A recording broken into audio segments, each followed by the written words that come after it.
Avis vascular centre మన దేశంలోనే the best varicose vein hospital. అంటే శాస్త్రీయ సంగీతం పాడేవారా ఎక్కువ, లేక డివోషనల్ సినిమా పాటలు అన్నీ అలవాటు చేసుకుని కర్ణాటక మ్యూజికే.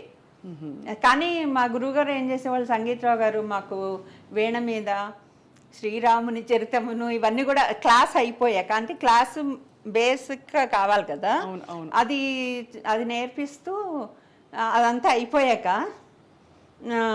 ఈ పాటలు వాయించి చెప్పేవాళ్ళు అనమాట. ఇలా వాయించండి అంటే నొటేషన్ చెప్తూ ఉంటే మేము వాయించేవాళ్ళం. నేను వాళ్ళ అమ్మాయి బాల సుమబాల, మా ఇద్దరికి గ్రూప్ అనమాట. మేము ఇద్దరం మా 2 వీణలు పెట్టుకుని మేము వాయించేవాళ్ళం. అలాగే నాన్నగారి పాటలు, ఎందుకంటే నాన్నగారి పాటలన్నిటికీ ఆయనే నొటేషన్ రాసేవాళ్ళు. అవును, అది అంటే వినికిడి మీద తెలుసు మాకు. నేను వారికి బంధువు అవ్వడం నా అదృష్టం. సంగీతరావు గారి ప్రయాణం కొన్ని విషయాలు తెలుసు. అలాగే కాబట్టి మాకు ఆయన నేర్పిస్తూ ఉండేవాళ్ళు నాన్నగారి పాటలు. కనుపాప కరువైన కన్నులెందుకు అది వాయించేవాళ్ళం. అది అలా అలా నేర్చుకుని గమకాలతో పాటు వీణ మీద బాగా వాయించవచ్చు కదా. అవునవును, చిన్న చిన్న జిలుగులు బాగా పలుకుతాయి. చాలా బాగుంది. ఎప్పుడు మీరు ప్రొఫెషనల్గా సంగీతం మీరు ఎవరు అంటే అంత సీరియస్గా ఇందులోకి వెళ్ళాలి అనుకోలేదా, లేక అది జరగలేదంటారా? నాన్నగారికి యాక్చువల్గా ఏంటంటే ఆడపిల్లలు పెళ్లి చేసుకుని వాళ్ళు సెటిల్ అవ్వాలి, అసలు స్టేజ్ మీదకి వద్దనేవాళ్ళు. అవునా? ఒకసారి సత్యం గారింటి నుంచి, అంటే వాళ్ళు వెంపటి సత్యం గారు కూచిపూడి, అవునుగా, వాళ్ళు కూడా మా ఇంటికి దగ్గరే. ఆయన స్టార్ట్ చేసిన కొత్తలో అట్ట వాళ్ళ మిస్సెస్ ఆవిడ ఆంటీ వచ్చి అమ్మని మీ అమ్మాయిని పంపించమన్నారు అని అంటే నాన్నగారు ఒప్పుకోలేదు, డ్యాన్స్ వద్దు అని చెప్పేశారు. అయ్యో. ఆ తర్వాత మళ్ళీ భలే తమ్ముడు, ఇది ఎన్టీఆర్ గారి సినిమా అనే దాంట్లో డ్యూయల్ రోల్ ఉంటుంది. దాంట్లో చిన్నపిల్లాడు కావాలి, కరెక్ట్గా మాస్టర్ మీ 2వ అమ్మాయి సూట్ అవుతుంది అని అడిగారట. తీసుకురండి స్క్రీన్ టెస్ట్కి. ఇంటికి వచ్చి చెప్తే వాళ్ళిద్దరు బాగా డిస్కషన్ చేసుకున్నారు. అమ్మ నాన్నగారు ఇద్దరు డిస్కస్ చేసుకుని మళ్ళీ మనం వినాం కదా అంత చిన్నప్పుడు. తర్వాత ఏమైందో వద్దనుకున్నారు. అట్లాగ వచ్చాయి. కానీ రేడియోకి మాత్రం మేమందరం ప్లే బ్యాక్ కదా, అదే అదే అదే ఆ బ్యాక్ వరకు ఓకే అంతే, తెర వెనుక మనుషులం. అదే అన్నయ్య కూడా డబ్బింగ్ వాయిస్ మీదే బతికాడు. రేడియో స్టేషన్కి మాత్రం రెగ్యులర్గా వెళ్ళేవాళ్ళం. ఎవ్రీ వీక్ మేము లేకుండా పిల్లల ప్రోగ్రామ్ జరగదు అంతే. రేడియో తాతయ్య ఆయన చాలా అంటే చాలా మా అందరూ అక్కడి నుంచి వచ్చిన వాళ్ళే. మెడ్రాస్ ఆల్ ఇండియా రేడియో అంటే ఒక చాలా పేరున్న రేడియో స్టేషన్. సండే పొద్దున్నే వెళ్ళిపోయేవాళ్ళం, కారు కోసం వెయిట్ చేయడం ఏం లేవు, అంతే మొత్తం గ్యాంగ్ అందరం వెళ్ళిపోయేవాళ్ళం. చాలా బాగుండేది. అమ్మగారు ఏమనేవారమ్మా ఆ రోజుల్లో?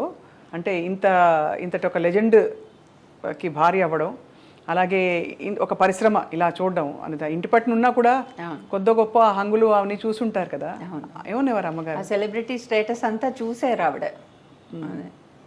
కానీ ఇంట్లో మాత్రం అమ్మాయి ఇన్ఛార్జ్ కదా ఇంటికి. అవును, ఎక్కువగా బయటికి వెళ్ళేవాళ్ళు కాదు.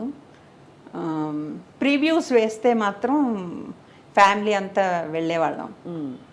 అసలు సినిమాకి టికెట్ కొనుక్కుని వెళ్తారని కూడా అప్పుడు తెలీదు. అంటే మీకు అన్ని ఫ్రీయా మీకు? లేదు అసలు ప్రివ్యూసే. నాన్నగారు అన్నిట్లో పాడేవాళ్ళు, అందులో వేసిన వాళ్ళందరికీ ప్రివ్యూ వేస్తారు. అందులోనూ రామారావు గారి ఫ్యామిలీ పెద్దది, మా ఇంట్లోనూ మేము 5గురం. కొంచెం కష్టం అని వాళ్ళు ఏం చేసేవాళ్ళు అంటే వాళ్ళ ఫ్యామిలీకి మా ఫ్యామిలీకి సెపరేట్గా షో వేసేవాళ్ళు. మేమందరం వెళ్ళి చూసేవాళ్ళం అన్నమాట. బాగుండేది. మాస్టర్కి ఎవరు చాలా దగ్గర మిత్రులు పరిశ్రమలో? దగ్గర మిత్రులు అంటే అందరితోనూ చాలా ఫ్రెండ్లీగానే ఉండేవాళ్ళు. రెగ్యులర్గా మా ఇంటికి వచ్చేది పామర్తి మాయ అంటాం అందరినీ. మాయ, సత్యం బాబాయ్, నేను మాధవపెద్ది సత్యం గారిని సత్యం బాబాయ్ అని అంటే చుట్టాలనుకునే వాళ్ళం మేము. అంటే అలా వరుసలు కలిపి పిలవడంతో అలా అనిపించింది. వాళ్ళు కూడా ఏమే అమ్మాయి అంటూ అమ్మ దగ్గరకు వచ్చి మాట్లాడుతూ ఉంటే అదే అనుకుంటాం కదా కొంచెం పెద్ద అయ్యాక కానీ వాళ్ళు వీఆర్ ఆల్ ఫ్రెండ్స్ అని తెలియదు నాకు. మాలతి చందూరు ఆవిడ మాలత్తయ్య అని పిలిచేవాళ్ళం. మాలత్తయ్య వాళ్ళ ఇంటికి ఎవ్రీ సండే వెళ్ళేవాళ్ళం, వాళ్ళ బీచ్ దగ్గర వాళ్ళ ఇల్లు. సో వాళ్ళ ఇంటికి వెళ్ళేవాళ్ళం. బీచ్కి వెళ్ళడం అన్నది మమ్మల్ని బీచ్లో దింపేసి వాళ్ళేమో మాలతి చంద్రు గారి ఇంటికి వెళ్ళి ఉండేవాళ్ళు కబుర్లు చెప్పుకుంటూ. మా చంద్రు గారు, అమ్మ, నాన్నగారు, వీళ్ళు. శారద గారిని మాలతి చంద్రు గారి సిస్టర్, ఒక ఆవిడ ఎల్డర్ సిస్టర్. మేమంతా ఆడుకుని ఆ తర్వాత డ్రైవర్ మమ్మల్ని వాళ్ళ ఇంటి నిండా చేశాక అంతా పడిపోయేది. అట్లాగా గడిచేది. తర్వాత భానుమతి గారితో కూడా క్లోజ్. భానుమతి గారికి మా అమ్మగారు చాలా ఫ్రెండ్షిప్. వాళ్ళ ఇంట్లో ఆవిడ మా ఇంటికి వస్తూ ఉండేవాళ్ళు. వాళ్ళ ఇంట్లో ఆవిడ ఎక్కువ పూజలు పునస్కారాలు ఎక్కువ చేసేది. సో అన్నిటికీ వెళ్ళేవాళ్ళం. బొమ్మల కొలువు అంటే భానుమతి గారింట్లో చూసి తీరాల్సిందే అనమాట. అంత అందంగా పెట్టేవారు, చాలా బాగా పెట్టేవాళ్ళు. అది మొత్తం ఒక హాల్లో సగం పెట్టి, అంటే వాళ్ళ దగ్గర టెక్నీషియన్స్ కూడా ఉంటారు కదా, సో వాళ్ళతోటి రోడ్లు, లైటింగ్, పల్లెటూరు, అది ఎల్ఐసి బిల్డింగ్ మెడ్రాస్లో, అది అన్నీ